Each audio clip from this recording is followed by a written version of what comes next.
Inbox zero. 3, 2, 1. Hello, everybody, and welcome back to episode 263 of the Shower Podcast, the podcast where I'm in my shower and you do you.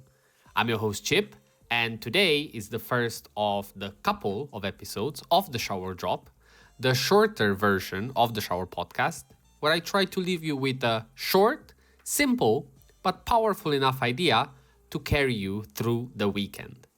Before we start, actually, two things. As usual, if you end up liking this episode, remember that liking and subscribing really mean a lot for me. They're just one click, but they really make the difference. Second thing is that I am finally back, but partially, just for a few days, because unfortunately I have to leave again for a work trip.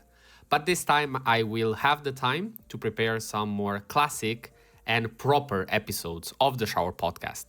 So by Monday, expect something new and again, more in line with the classical vibes of the Shower Podcast.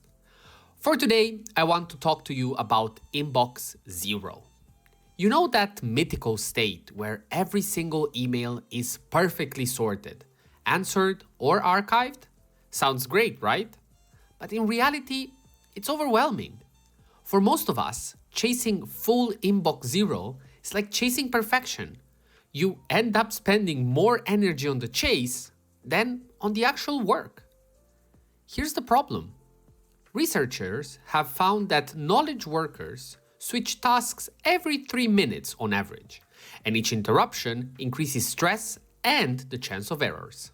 So, staring down hundreds of unread messages isn't just annoying, it literally hijacks your focus. And you've probably heard that old claim that it takes 23 minutes to recover from a distraction. Sure, this might be an exaggeration, but interruption studies still show measurable slowdowns and spikes in stress. Your inbox is designed to fragment your brain. The good news? Progress, even tiny progress, creates motivation. Harvard's Teresa Amabile calls this the progress principle.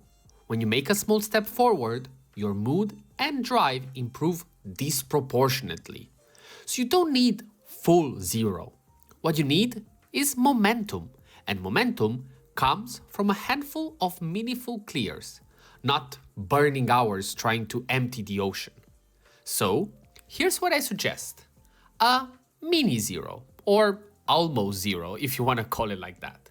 Instead of wiping your whole inbox, pick a small, bounded slice, say the last 10 emails, or whatever you have lying around that you need to do. Then, run a 3-pass rule. First, scan and delete the obvious junk. Then, make quick decisions. And finally, for anything that takes more than 2 minutes, don't do it right now. Just write a concrete next step, what you'll do and when. Psychologists call this the implementation intention, and research shows it frees up mental space by reducing intrusive thoughts. Set a timer for 10 minutes, let's say.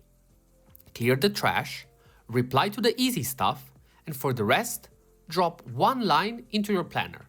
Tomorrow, 10 a.m., reply to that project email. That's it.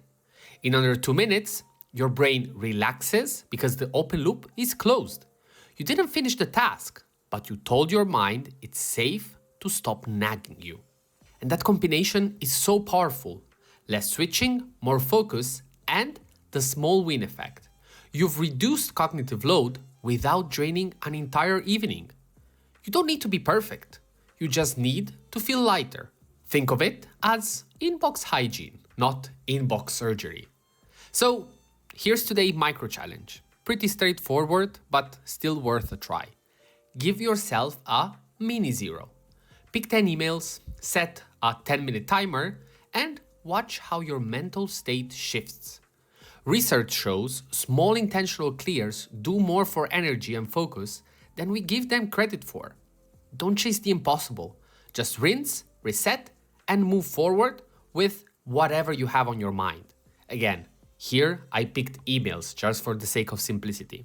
But this kind of strategy applies to anything. So give it a go. That was all for today from the Shower Drop. I hope you ended up enjoying it.